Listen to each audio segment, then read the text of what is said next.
認識死亡，把握今天，好好活着。關於快樂的死亡。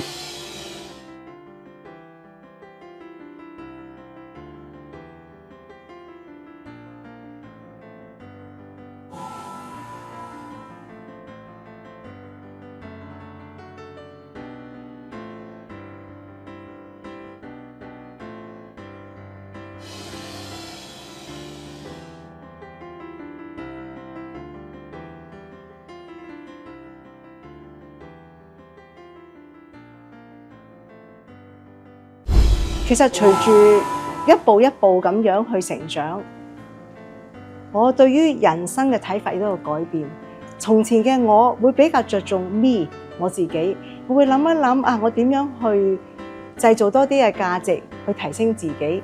但係當我開始踏入人生嘅階梯，接觸咗好多人同事，我開始好珍惜我身邊嘅人，我嘅父母、我嘅朋友，我嘅想法就會由我個 me 我自己去到我個 we 我哋。我亦都好希望可以透過以生命去影響生命，能夠令到我以前喺我嘅前輩嗰度嘅學習影響咗我一生，可以做到一個好多嘅啟發，去令到我哋下一代係更加可以去進步，去裝備自己。咁呢個都係我自己嘅原動力咯。謝小姐，你講呢個 me 咧，其實係好重要嘅。因為每個人都係一定係有個自我噶嘛，即係我要保障我自己，我要保障我個家人，我要保障我嘅財產，我要保障我擁有嘅嘢。其實如果我哋想喺呢個世界好融洽，同其他人好融洽，可以大家好和諧咁樣生活咧，其實你呢個我呢樣嘢咧，盡量放大。唔係淨係包容你嗰啲兄弟姊妹、父母，包容放大到包容你嘅朋友，包容你唔識嘅人，甚至包容你嘅敵人或者你唔中意嘅人。你個我越放越大咧，你嗰個包容嗰個寬度就越大。咁我諗，如果你個個人都咁樣做咧，就好少咗好多嘅爭執，少咗好多嘅恩怨。呢個世界就更加和諧，更加開心。啊，呢個係一個道理啦。但係問題即係人做唔做到就另外第一個問題啦，係咪？係。咁另外一個問題，我想問啦，阿謝小姐，你得到你公司咁賞識你咧，咁都算係一個女強人啦。咁我想你可唔可以講幾句説話，勉勵下今日嗰啲年青人，尤其是有啲係比較沮喪啊，或者佢覺得自己冇前途啊，或者佢尤其是有啲出世嗰個起步點比較低啊，咁你點樣有乜嘢可以用你個經驗打滾咗30幾年？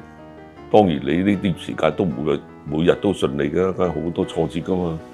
咁你有乜嘢説話可以勉勵到佢哋咧？鄭生，你講得好好啊！因為真係我哋要點樣將我哋自我個思維放大，由我變我們包括埋你們他們。呢個就係講緊大同。咁喺呢方面，我反而我好強調一樣嘢，就係我哋每一日嘅經歷未必係理想嘅，我哋會有唔同嘅挫折，會有唔同嘅挑戰，但係相對地係自己嘅態度。究竟我哋能唔能夠保持一個正確、一個我哋叫做正面嘅態度去面對？我哋人生一定要好清楚自己嘅價值。究竟我哋待人處事係點樣？我好相信我爸爸教落我嘅誠信同埋尊重。只要我哋揸住呢兩個價值，我哋相信呢個正確，我哋個內心就會平靜。我哋平靜好多嘅挑戰，好多嘅艱難，就可以一步一步去細磨，令到我哋揾得到個源頭，咁咪可以係去乜嘢？係去解決咯。同樣好多年青人佢哋會覺得我唔係贏在起跑線，我又何嘗唔係？我覺得係好多個機會，大家有冇個前瞻性？有冇諗一諗個方法？究竟我嚟緊將來有啲咩挑戰？我有冇啲咩機會？我有啲乜嘢嘢我需要去裝備自己？反而呢一個前瞻同埋呢個預計係我覺得重要咯。咁所以年青人，我覺得千祈唔好話而家好困難，因為每一個困難你只要當一個磨練，一個機遇。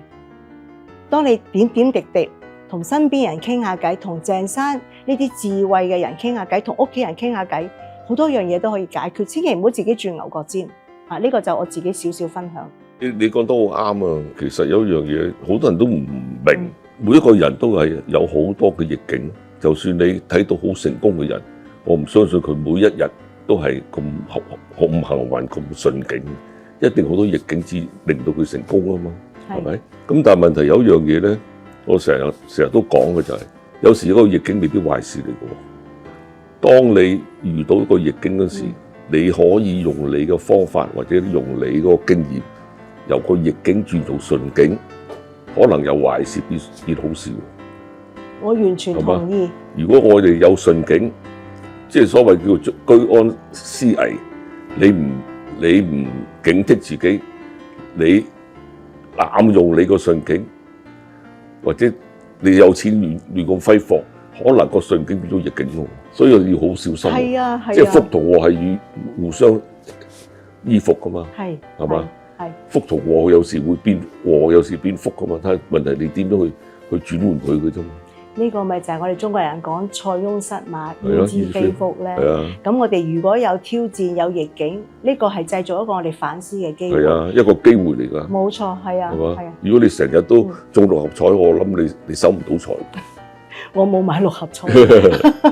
我成日都講笑咁講，我哋冇可能將生活同埋工作分開。好多年青人成日講嚟見工嘅時候，我好想有 work-life balance。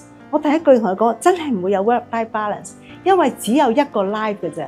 你諗下，而家我哋搭飛機都有 WiFi，你點可以諗到你話我工作就工作，我生活就生活，係冇可能嘅嚇。反而調翻轉，我喺有機會喺海外進修學習呢個叫做 integrated life， 就係話生活同埋工作嘅整合嘅時候，最緊要就係我點樣去用我自己嘅生活模式去同我工作嘅配合當中作出一個取捨，一個選擇，能夠令到我可以喺工作嗰方面更加有效率之餘，又可以照顧到我屋企。咁呢個好重要，同埋就係話你咁樣嘅話，只會有一個我唔會話我工作一個我，我生活一個我。其實呢個一致性好重要，呢個一致性冇咗我完全冇壓力。咁所以我個人係可以好平常心去面對我嘅工作，同埋我嘅生活。同埋，我覺得個時間分配好重要。即係剛才阿鄭生提過，係你都工作都唔錯喎。咁係嘅，我會覺得個時間管理係多於一切，而我亦都好珍惜我每一個機會，我好珍惜我屋企每一個人。我珍惜我嘅家庭，我嘅丈夫，我嘅屋企人，所以我盡量會喺時間管理嗰方面，我會留返啲時間俾佢哋。好緊要。係啊，我係好相信活在當下，愛在當下。我唔會吝嗇一句我愛你，我亦都唔會吝嗇一個擁抱，因為我覺得我今日仲可以講，我今日仲可以攬攬我媽媽，係一個福氣，一個感恩。如果有一日我唔可以講，我唔可以攬，嗰個感覺會點呢？所以我覺得我要活得無憾，我要做足呢一樣嘢。我工作我又做到，我家庭我又做到。如果你真心出發嘅，咁咪攬咪攬，講咪講咯。好過你講啲假話應酬嘅説話，反正做無聊啦。冇錯。因為頭先你講咧，你好難分開兩個我嘅，我絕對同意嘅。有時我沖緊涼嗰時，好自然就諗翻公司嘅嘢。因為有時沖涼嗰時，你會好多 idea 諗出嚟，因為 relax 啊嘛。係。咁所以你好難分話，翻到屋企就閂咗個掣，就淨係做屋企嘅嘢，好難。係。好難嘅。係。咁有時你自動你就會諗翻公司嘅嘢，咁啊沉醉咗落去，咁忽然間，屋企食飯啦，咁一齊食飯，咁咪就講翻屋企嗰啲問題。所以有時你好難分得開。係啊，係啊，係啊。反而咁樣仲好啊，因為你自然啊嘛。係啊。你唔係話。屋企又唔翻，咁日星期又做到3更半夜至翻屋企，咁我覺得呢個又冇乜必要。係啊，係嘛？其實都唔需要，因為科技你已經可以帶住個電腦周圍做，係嘛？咁如果你咁樣做法，即係講俾人聽，你根本就係冇效率都可能，即係無能咯。係嘛？固執其實一定係要擇善而去固執，即係唔可以好死板地固執，因為我哋每個人都會有我哋嘅想法，有我哋嘅belief，嚇。咁當我哋發覺呢樣嘢係啱嘅時候，我哋要堅持，無論有幾困難都要去做。亦都係呢樣嘢，我會好感恩，我會有我嘅團隊一齊係。當我哋覺得呢一個係一個啱嘅方向，我哋齊齊去努力去做。咁呢個就係我覺得叫擇善嘅去固執。前瞻我剛才都有分享過，就係我哋有冇一個機會係可以預知到、去估計到我哋好多唔知嘅嘢呢？咁當中會唔會有好多嘅機遇、好多挑戰呢？如果我哋能夠有呢個預知 anticipate 到嘅時候，我哋就可以諗下點去裝備自己，或者遇到呢啲困難嘅時候，我就係揸住呢一個預知、一個預算，我可以有規範，亦都有個規律咁係去解決呢個問題。我覺得呢個係相當之重要啦。但係剛才你提到我點樣思考死亡嘅時候，我第一件事我會覺得死亡係唔可怕嘅嚇。其實我哋每人都會經歷，但係反而我哋係要諗嘅就係話，我每一日生活嘅時候，我係唔係我享受緊我嘅人生？我係唔係好清楚我自己要做嘅嘢係咪已經做晒？我有冇一啲我未完成嘅責任，我未曾去完成？又或者如果有一日我真係唔喺度嘅時候，我嘅家庭會唔會因為我而影響佢哋嘅生活？我係咪已經妥妥當當？亦都諗一諗就係，喺我啲前輩仲在生嘅時候，究竟我會唔會好真心、好真意去照顧佢哋、去愛護佢哋？呢一個我反而覺得係我哋要去思考，就係話我哋每一日活在當下，係咪好感恩每一天？呢個係我覺得係思考死亡嘅要注重嘅嘢咯。可能你4個字，你講係4個字，死而無悔咯。即係冇乜悔恨。係嘛？即係做嘅嘢做晒啦。咁你當然梗係有啲人在生嘅人，佢當然係好懷念你，咁佢唔開心，但係呢個冇辦法㗎。係，我覺得每一樣嘢都會發生，即係等於我仲記得我爸爸過身嘅時候，我係好唔開心。咁啊，每一步去幫佢辦晒佢嘅事，但係到最後，我而家喺我記憶裏邊嘅，只會係記得我爸爸佢嘅教導，佢對我嘅笑容。呢個我反而我覺得係，我都希望可以學習到我爸爸。就如果有一日我離開，我嘅下一代會記得阿 Bonnie 嘅教導，阿 Bonnie 嘅笑容，一啲美麗嘅回憶。我永遠只係記住我同我爸爸最後一次去加拿大旅行，我推住佢張輪椅嗰個感覺，呢個就係我嘅記憶，係我覺得好係美好嘅，係無憾嘅，好溫馨，好無憾嘅。呢啲錢係買唔到嘅，買唔到。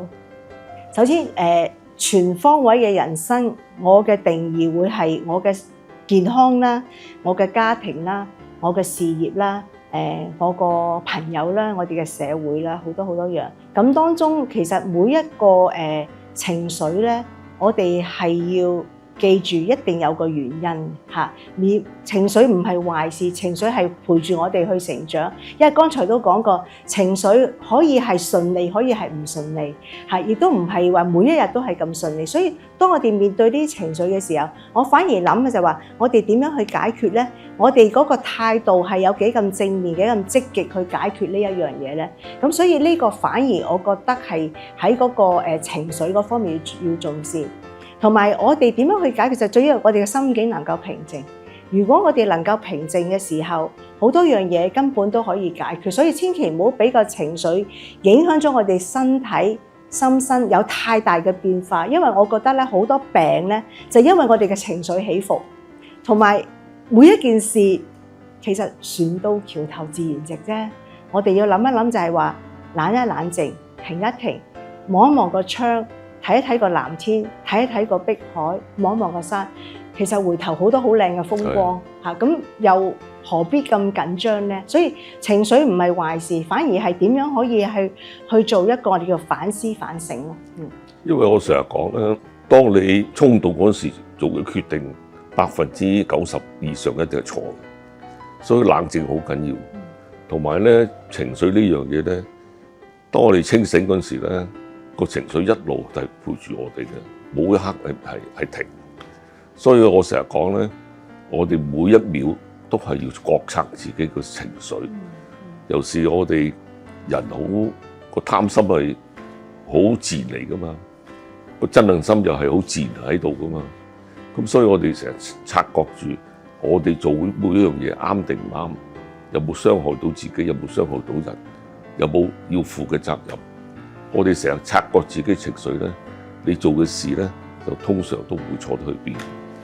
咁你唔錯咧，你自然招引咗好少嘅麻煩咧，你個生活更加順利。因為你做錯嘢咧，就好容易有麻煩。你得罪人，當人哋會我所謂嘅報復你，咁都可以對你產生個麻煩。如果你冇做錯事嘅話，咁你做嘢就唔會有人去搞你，或者有什麼嘅報應㗎嘛。咁所以盡量唔做錯事，盡量察覺自己情緒啱定唔啱咧，我覺得好緊要。係，多謝鄭生你嘅分享，我都學到嘢。我相信好多人都會有夢想嘅，咁我都經歷過一個經驗啦，就係我有個好朋友啦，咁佢真係為咗佢嘅夢想去奮鬥。有一日佢真係實現咗佢夢想，但佢發覺原來實現咗個預期唔係好似佢嘅預期一樣嚇，咁佢有失望、有憤怒、轉牛角尖，亦都冇 let go，咁變咗個身體就起咗變化。其實喺呢一個嘅經驗話俾我哋聽，我哋做人真係要有一個彈性，有一個靈活。我哋要諗一諗就係，如果啲嘢真係發生，唔係好似我哋預期咁，我哋反而諗一諗，可唔可以變陣？可唔可以 let go？ 定係停留喺如果我以前唔係咁樣諗咧，咁又會點啊？又或者話，如果呢個預期結果唔係咁嘅，咁又點？即係已經冇得再去翻轉頭去諗，反而就係應該調翻轉，停一停，諗下個方向點樣去改變，再向前行。又或者調翻轉，呢個亦都我有個反思，就係話，原來我哋有好多好多夢想，好多好多計劃，有陣時真係不似預期嘅時候，我哋反而要提醒自己，我哋有個靈活性。而對於我哋預期要有一個彈性去改變，呢個係好重要。對於死亡點樣睇係咪？我諗我之前都有個分享，就係每一樣嘢，我哋最緊要係個心係去點樣去諗呢件事。究竟我哋面對嘅時候，我哋係諗緊啲咩嘢？我哋係咪正面去面對呢個問題咯？嚇！點解我做呢個快樂的死亡咧？因為嗰個死亡呢樣嘢係每個人都經歷嘅。咁我認為咧，我哋要學點樣去死，好緊要嘅。好多人都話，我唔怕死㗎，我冇所謂㗎咁。其實去到死嗰刻嗰時，佢都一定有懷疑同埋會有啲恐慌。當你恐慌嗰時死咧，個人好驚或者好辛苦。咁如果我哋之前有足夠時間去準備點樣去死，點樣個心理嘅狀態，點樣應付，我哋死係應該係舒服好多。咁呢個係一個宗教或者哲學上嘅問題，但係呢個都係我哋生活中好實際嘅問題。咁我都準備出一本書，又係叫做《快樂的死亡》。咁裏邊都講好多嘢咧，關於我哋做人生活嘅態度啊，點樣去安排啊，嗰啲嘢。咁我希望呢樣嘢可以幫到人。咁我覺得呢個都係慈善嚟嘅。咁你睇呢個快樂的死亡呢5個字有咩睇法？快樂的死亡亦都係一個好重要嘅意識，就係話，如果我去到最後嗰一日，我回頭望一望，我係咪無憾？我可以笑住走，又或者調翻轉，我有冇留低一啲好快樂嘅回憶俾我屋企人？呢個係我好想達到嘅，亦都我希望呢個係一個好正面嘅信念帶到俾大家。其實謝小姐，其實你講呢番説話咧，係需要一啲時間去準備嘅，唔係1-2日嘅事嘅。可能係你 plan 去退休嗰陣時已經開始要準備呢啲功夫。咁需要當你退休係50幾歲啦，咁你人均香港年齡80幾歲啦，咁你都可能要30年去準備呢啲嘢。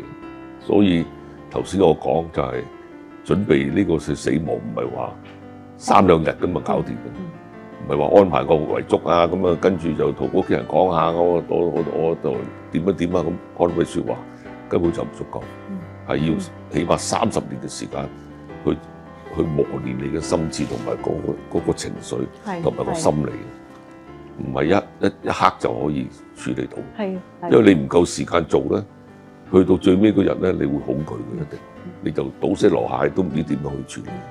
呢個好緊要，所以好多人都忽略咗。因為好多人，就算中國人咧，好避忌講死噶嘛。我哋以前細路仔嗰時講死，阿媽就大家利是咁即刻鬧噶嘛。咁呢個我覺得冇所謂㗎。你呢個係死，其實係生嚟嘅啫嘛，一個輪迴嚟啫嘛。係咪生又係死？你出世嗰日已經面對死㗎啦。即係出世嗰日，醫生同你講你有85年命㗎咋，你絕症嚟㗎，85年你死㗎啦。係咪死嗰日你可能又行翻去變咗生㗎啦嘛？咁所以你生死，其實都一個圈咁行嚟行去啫嘛。咁呢個係冇得避忌㗎。咁所以我哋係要需要時間去準備死，亦都需要時間去點樣去體會生，去做一個好有意義嘅人生。呢個都好緊要嘅。我好同意阿鄭生個分享啊，因為我覺得我哋一出世其實喺度倒數緊，呢個係一定要大家要注意，同埋究竟乜嘢叫做人生？究竟咩叫活得精彩？究竟咩叫做活在當下、愛在當下？我哋根本唔應該話係幾多歲開始諗。當我哋每一步踏入人生嘅階梯，其實隨住年齡嘅增長，已經要諗緊好多嘅準備。因為正如上家所講，冇人會預知，冇錯，可能話人均女士係83歲，男士幾多歲，但係冇人知嘅。有人會長啲，人會短啲，但係好希望就係話，你一直係有裝備到呢一樣嘢，預備到呢一樣嘢，你為我哋嘅屋企人，為我哋嘅晚輩做好準備，做好應該有嘅保障。而我哋喺長輩嗰方面，我哋有冇做到一個我哋應該要做嘅角色，要做到一個真心真意愛佢哋？咁所以我反而覺得就係話，有啲咩未做，有啲咩要做，我哋真係要無憾無悔。咪同埋即刻做，係啊，有時唔好諗住喺遲啲先啦，係嘛？譬如你諗住同父母去旅行，做咗佢，唔好諗住喺明年先啦。咁一住明年先，咁可能即係大家嚟試個父母可能分間唔喺度，你又真係好遺憾。所以呢個就係活在當下，係嘛？有啲人唔係噶嘛，咁唔做住啦，咁咪明年先去啦。咁跟住又明年去，你諗住去想去就即刻去。當然你要有條件去啦，係咪？你得閒或者有經濟嘅基礎去。但係如果可以嘅話，就即刻做咗佢。即係唔好諗住留翻遲啲先。咩叫遲啲先啫？遲啲又做遲啲，有時真係有啲嘢話唔埋㗎，係嘛？你想做嗰時冇得做。你真係好遺憾，完全同意。